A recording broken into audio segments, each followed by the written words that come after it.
Hello વિદ્યાર્થી મિત્રો, અરવિંદ ભોજાણી તમારું માનવ ક્લાસીસની અંદર ફરી હાર્દિક સ્વાગત કરું છું. ચાલો વિદ્યાર્થીઓ, આજે આપણે ધોરણ 7 આઈડિયલ ગ્રામરનું આપણે સોલ્યુશન આપણે કરવાના છીએ, બરોબર?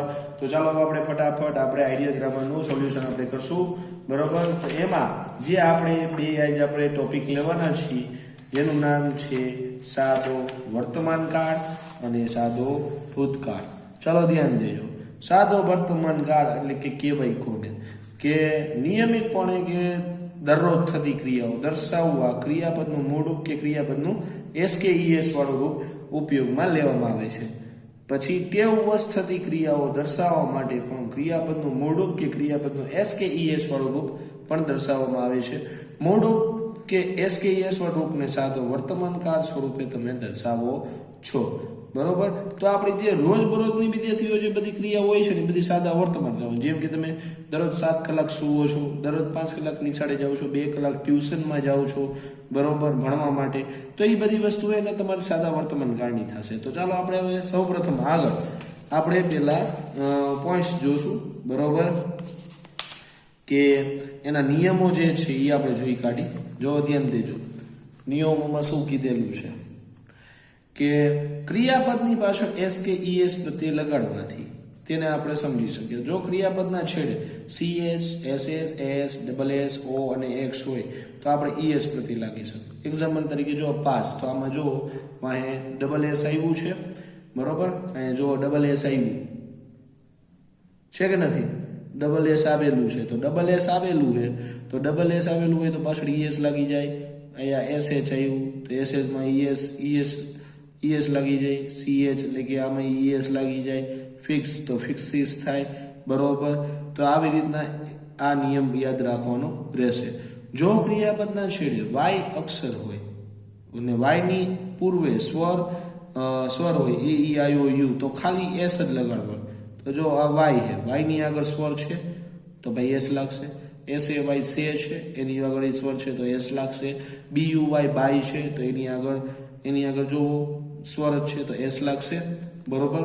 હવે એના પછીના નિયમમાં જો ક્રિયાપદના છેડે વાય અક્ષર હોય તો તેના પૂર્વે વ્યંજન હોય, એટલે કે એઈઆઈઓ સિવાયના કોઈ પણ બીજા આવે તો તમારે વાયને કાઢીને આઈઈએસ લગાડવાનો. તો આ ટ્રાય છે, TRY, વાયની આગળ આર છે તો વાયને કાઢી નાખો તો આઈઈએસ થઈ જાય કે ન થઈ જાય, બરોબર. વાયને કાઢીને આઈઈએસ આમાં લાગુ પડી જાય છે. ક્રાય છે તો વાયને કાઢીને આઈઈએસ થઈ જાય, બરોબર. તો આ બધી વસ્તુનું ધ્યાન તમારે લોકોએ રાખવું પડશે.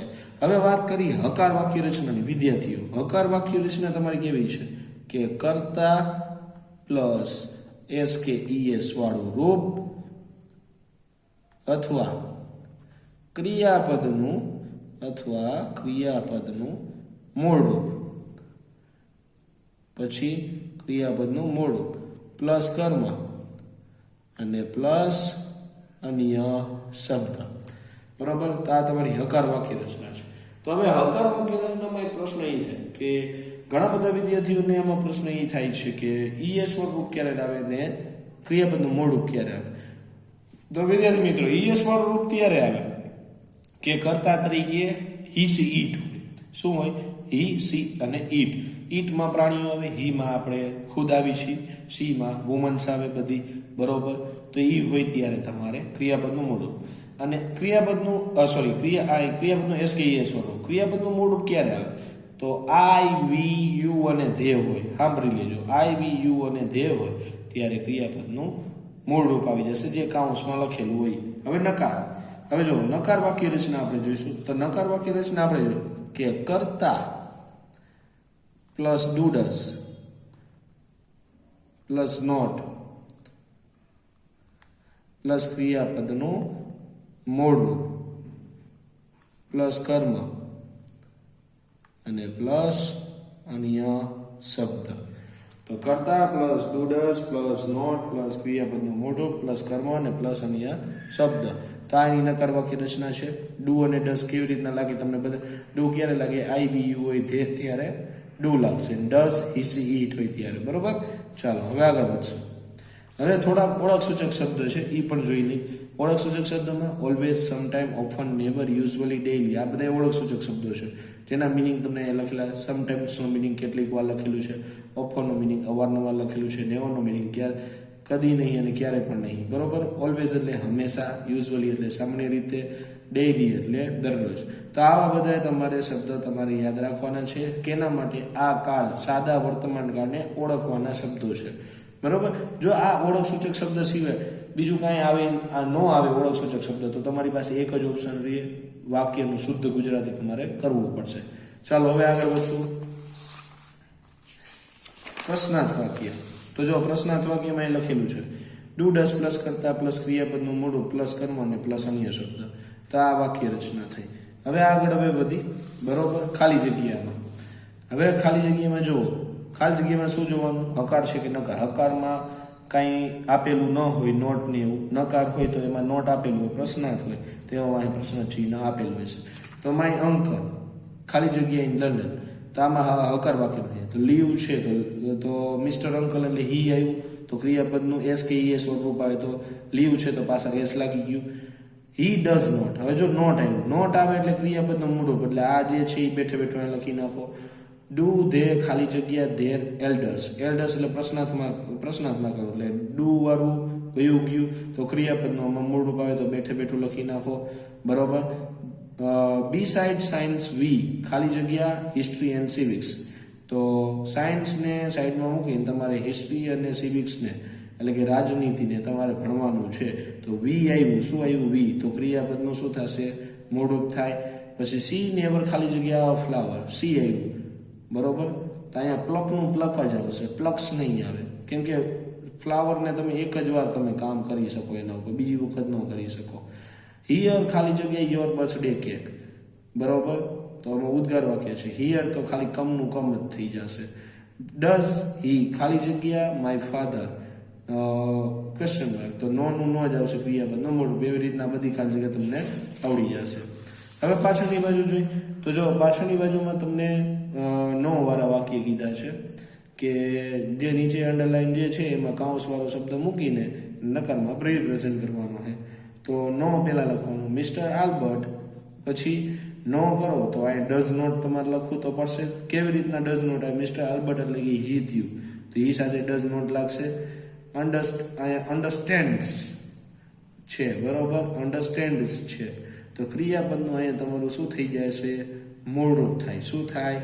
મૂળરૂપ થશે. તો આમાં જો એસ નીકળી ગયું, એસ હતું આમાં એસ મેં કાઢી નાખ્યું અને ફ્રેન્ચની જગ્યાએ ઇંગ્લિશની જગ્યાએ ફ્રેન્ચ આવી ગયું.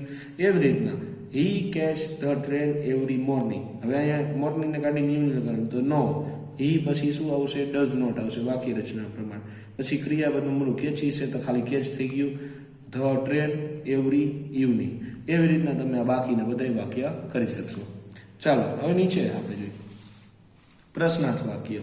તો પ્રશ્નાર્થ વાક્ય બનાવવા માટે તમને બધાને હમણાં ખબર પડી ડુ ડઝ. તો ટી આવ્યું તો ડઝ આવશે. પછી ટીયા ટોક્સ છે તો ટોકનું talk. With her teacher question mark.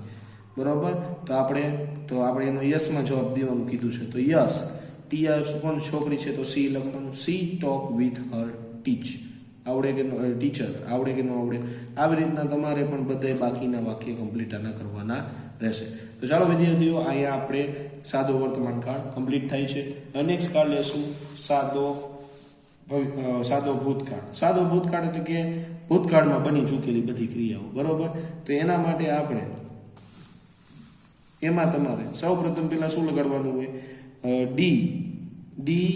D અથવા ઈડી વાળું ક્રિયાપદનું ભૂતકાળનું રૂપ તમારે લગાડવાનું થશે. તો એના માટે તમારે થોડાક નિયમો જોવા જોઈશે. બરોબર. તો તમારો આ પહેલો નિયમ કે ક્રિયાપદની પાછળ ડી અથવા ઈડી લગાડવાથી ભૂતકાળનું રૂપ થશે. બરોબર. તો આ રીતે નોર્મલ બધા ક્રિયાપદો તમે જોઈ શકો છો. એવી રીતના હવે આગળ વધશું. હવે ધ્યાન દેજો કે જો ક્રિયાપદને અંતે વાય હોય ને વાયની આગળ વ્યંજન હોય તો વાયને કાઢીને આઈઈડી વાળું. જેમ કે આપણે સાદા વર્તમાન કરવામાં આઈઈએસ લખતા અહીંયા ઈડી લગાડવાનું. આઈઈડી. ક્રાઇડનું ક્રાઇડ, ટ્રાયનું ટ્રાઇડ, હે ને. પછી વાયની આગળ સ્વર હોય તો ખાલી ઈડી લગાડો. પ્લેનું પ્લેડ. આવ્યું કે ન આવ્યું? પછી ક્રિયાપદને અંતે એક જ વ્યંજન હોય, વ્યંજનની પહેલા એક જ સ્વર હોવો જોઈએ. સાંભળજો, એક જ.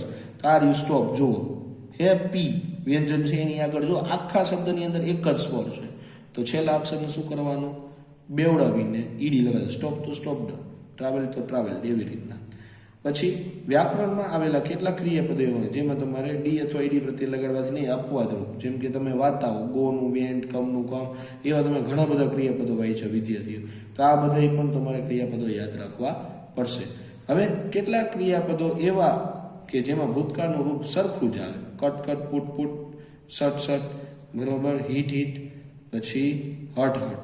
હવે આપણે એની હકાર વાક્ય રચના જોઈ લઈએ. હકાર વાક્ય રચના શું કહીએ કે કર્તા પ્લસ ક્રિયાપદનું ભૂતકાળનું રૂપ શું આવશે? ભૂતકાળનું રૂપ પ્લસ કર્મ પ્લસ અન્ય શબ્દ. રેડી? હવે એવી રીતના આપણે નકાર વાક્યની જોઈએ જ લઈ ભેગી ભેગી કરતા. હવે આમાં ડુ ડઝની જગ્યાએ આમાં લાગશે ડીડ, પછી નોટ, પછી ક્રિયાપદનું મૂળ રૂપ પ્લસ કર્મ અને પ્લસ અન્ય શબ્દ. રેડી? પ્લસ કર્મ અને પ્લસ અન્ય શબ્દ. તો ચાલો અહીંયા આ તમારું કામ અહીંયા કમ્પ્લીટ થાય છે. બરોબર? નકાર. હવે પાછળ આવી પ્રશ્નાર્થમાં. તો જો પ્રશ્નાર્થ પહેલા આપણે થોડાક ઓળખ સૂચક શબ્દ લઈએ. તો આમાં ઓળખ સૂચક શબ્દ માટે જો યસ્ટરડે, લાસ્ટ નાઇટ, યસ્ટરડે એટલે ગઈકાલે, લાસ્ટ નાઇટ એટલે ગઈ રાત્રે, લાસ્ટ વીક એટલે ગયા અઠવાડિયે, એગો એટલે પહેલા, યર બેક વર્ષો પહેલા, ધ ડે બિફોર યસ્ટરડે એટલે ગઈકાલના આગલા દિવસ, એટલે આપણે એને કહીએ છીએ પરમ દિવસે, વન્સ અપોન અ ટાઈમ એટલે ઘણા સમય પૂર્વે. તો આવા બધા એ છે ઓળખ સૂચક શબ્દ જેના દ્વારા તમે ભૂતકાળ કાળ ઓળખી શકો. બરોબર? હવે પ્રશ્નાર્થ વાક્યની વાત કરીએ. તો પ્રશ્નાર્થમાં ડીડ આગળ એક કરતા પ્લસ ક્રિયાપદ મૂળ પ્લસ કર્મ પ્લસ અન્ય શબ્દ આવે કે ન આવે. હવે એવી જ રીતના પાછળની બાજુ આપણે એક્સરસાઇઝ ચાલુ કરશું. તો જો આ બધી ખાલી જગ્યા છે, હકાર હોય તો હકાર તમને મેં હમણાં જ શીખવાડ્યું હતું કે ભાઈ જો આ હકાર છે તો લાઈવ છે તો લાઈવ ડ થઈ ગયું. જેની સા ખાલી જગ્યા new game in the morning played. બરોબર? તો આ બધું તમે શીખડાવી શકો કે ન શીખડાવી શકો. પ્રશ્નાર્થ હોય તો ડીડ આગળ આવે, ક્રિયાપદનું મૂળ. તો એવી રીતના બધી ખાલી જગ્યા તમારે કમ્પ્લીટ કરવાની. ચાલો હવે આગળ વધશું. હવે જો આ ઓલું બીજો શબ્દ મૂકીને નકારમાં ફેરવી નાખવાનું. આઈ છે તો આઈ સાથે ડીડ નોટ, ઈડી વાળું રૂપ હતું તો સ્ટે થઈ ગયું કે ન થઈ ગયું? In Canada for 3 years. Ready? એવી રીતના ધ્યેય છે તો એમ માર્થા લખવાનું. માર્થા ડીડ નોટ સેટ છે તો સેટનું મૂળ રૂપ સીટ થશે. તમને એના માટે ભૂતકાળ અને ભૂતકાળના મૂળ રૂપો યાદ રહેવા જોઈએ. તો એના એવી રીતના તમારે આ બધા વાક્ય કરવાના રહેશે. ચાલો હવે આગળ વધશું. હવે આમાં એમ જ કીધું હોય કૌંસમાં પેલા શબ્દનો ઉપયોગ કરીને હકારમાં ફેરવવાનું. આ નકારમાં છે તો રાજુ.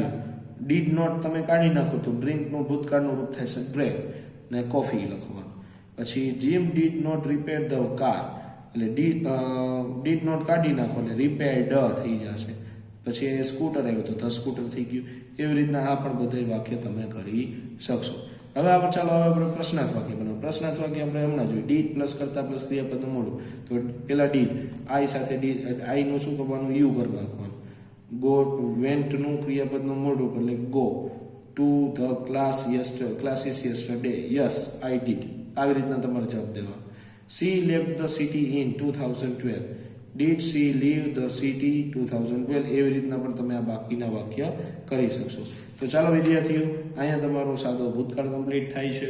તો આઈ હોપ કે તમને જો આ વિડીયોની અંદર તમને બધી વસ્તુ સમજાણી હોય તો આપણી ચેનલ લાઈક કરો, શેર કરો અને સબસ્ક્રાઈબ કરવાનું ભૂલતા નહીં. ફટાફટ આપણી ચેનલને લાઈક કરજો જેથી તમને તમારા ધોરણના રોજબરોજના વિડીયો તમે નવું અપડેટ મેળવી અને પ્લેલિસ્ટમાંથી પણ તમે આપણા બધા વિડીયો તમે લાગત લાઈનમાં તમે જોઈ શકશો.